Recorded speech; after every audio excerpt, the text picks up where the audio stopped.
प्रेमानंद जी के सत्संग। कुछ लोग हमसे धन का दान मांगते हैं, ऐसे में हम क्या करें? दरअसल महाराज जी से मिलने आई व्यक्ति का नाम आशीष नौरियल है। इस व्यक्ति ने महाराज जी से सवाल किया कि मुझे परिक्रमा मार्ग या किसी भी रास्ते में भीख मांगने वाले लोग मिलते हैं और इस दौरान मैं कुछ ही लोगों दान दे पाता हूं, तब मुझे दुख होता है। हम सबकी सेवा नहीं कर पा रहे हैं, ये कुछ गलत तो नहीं हो रहा है? वहीं इस सवाल का जवाब देते हुए महाराज ने एक उदाहरण देते हुए दान के बारे में बताया, साथ ही ये भी कहा कि ये भाव अपने मन से निकाल दो कि हम सबकी मदद नहीं कर पाए। महाराज ने कहा कि दान देने के लिए हमें सत्पात्र का देखना होगा कि हमारा किया हुआ दान सही जगह जा रहा है कि नहीं, और हमें तभी दान करना चाहिए। इसी के साथ महाराज ने ये भी कहा कि भोजन का दान देने नहीं सोचना चाहिए, जितना अपनी क्षमता है आप उतना दान कर दीजिए। महाराज ने दिया था नाम जप का खास ज्ञान। इससे पहले महाराज ने नाम जप का खास ज्ञान दिया था। दरअसल महाराज जी मिलने के लिए एक ज्योति कृष्ण नाम के व्यक्ति ने पूछा कि मेरा 4 साल कॉलेज की पढ़ाई है और मेरे कॉलेज में ज्यादातर बच्चे अभद्र भाषा, गालियां, गंदी बातें करते हैं। इन सब के बीच मैं कैसे नाम जप करूं? वहीं इस सवाल का जवाब देते हुए महाराज ने बताया कि भक्ति और नाम जप कहीं भी हो सकता है। वहीं महाराज ने बताया कि विभीषण ने तो लंका में रहकर भक्ति की थी, तो भक्ति और नाम जप कहीं भी हो सकता है। इसी के साथ महाराज ने ये भी कहा कि वो जो कर रहे हैं वो अपना कर्म कर रहे हैं, आप अपना कर्म करो। प्रेमानंद महाराज जी ने बताया कि प्रेरक कहानी दान देने वाले इंसान के धन पर नहीं, उसकी भावनाएं पर ध्यान देना चाहिए। 3 वर्ष पहले लोडिंग एडवर्टाइजमेंट। दान देने वाले इंसान के धन पर नहीं, उसकी भावनाएं पर ध्यान देना चाहिए। धर्म दैनिक भास्कर। एक संत ने भंडारा आयोजित किया, तभी एक बूढ़ी महिला वहां पहुंची और संत को 2 रुपए दान में दिए। संत ने इन पैसों से नमक खरीदा और खाने में डाल दिया। दान से समाज में समानता का भाव आता है। जो लोग दान करते हैं उनके मन में त्याग करने की और मोह छोड़ने भावना जागती है। शास्त्रों दान को सबसे पुण्य कर्मों में से एक माना है। जो लोग दान करते हैं उनके धन पर नहीं बल्कि उनकी भावनाओं पर ध्यान देना चाहिए। ये बात एक लोक कथा से समझ सकते हैं। पुराने समय में एक संत को धनी और गरीब सभी लोग दान दिया करते थे। धनी लोग बहुत ज्यादा धन दान में देते थे और गरीब बहुत कम दान देते थे, लेकिन संत धनी लोगों की अपेक्षा गरीब लोगों को ज्यादा मान सम्मान देते थे। एक दिन संत गांव में भिक्षा मांग रहे थे, तभी एक गरीब ने देखा कि संत नंगे पैर चल रहे हैं, तो उसने तुरंत कपड़े से बने जूते खरीदकर संत को दे दिए। संत ने उसका प्रेम देखकर वह जूते पहन लिए।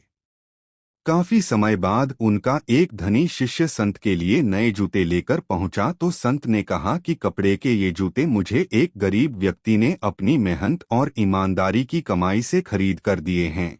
जब तक ये फट नहीं जाते मैं दूसरे जूते नहीं पहन सकता।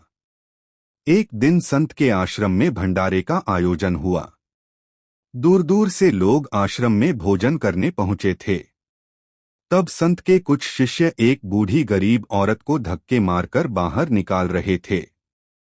संत ने देखा तो उस बूढ़ी महिला को बुलवा लिया।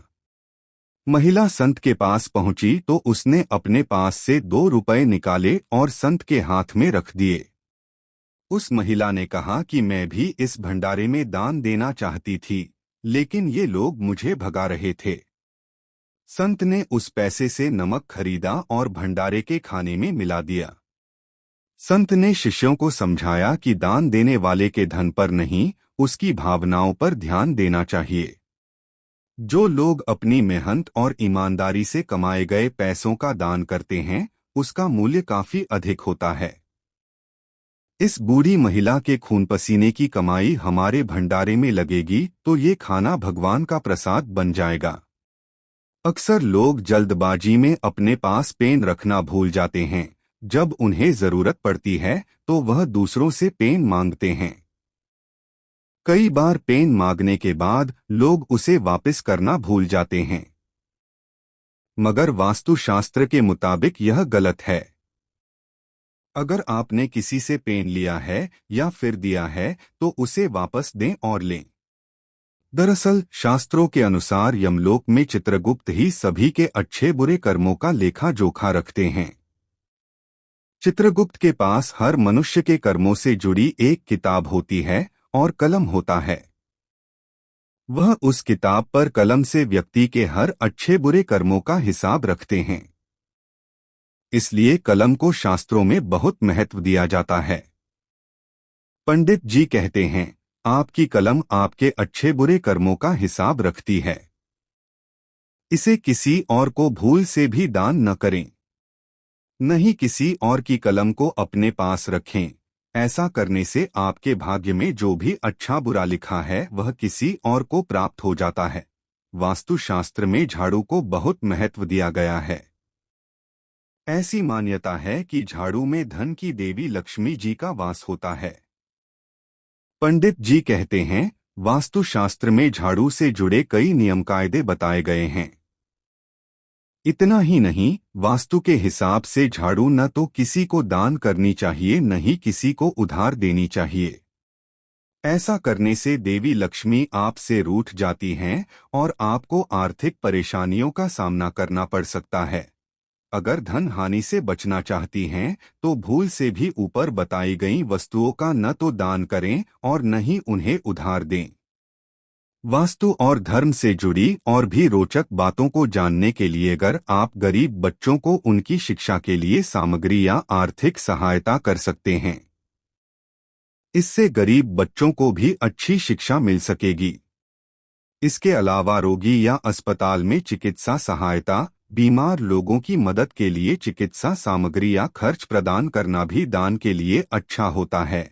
लेकिन हर मनोकामना को पूरा करने के लिए यह महत्वपूर्ण है कि दान को सावधानी पूर्वक और ईमानदारी से किया जाए और यह आपके इच्छित लक्ष्य की साधना में सहायक हो। धार्मिक और नैतिक मूल्यों के साथ दान करने से आपका मनोबल बढ़ता है और इससे आपको आत्मा की शांति प्राप्त हो सकती है।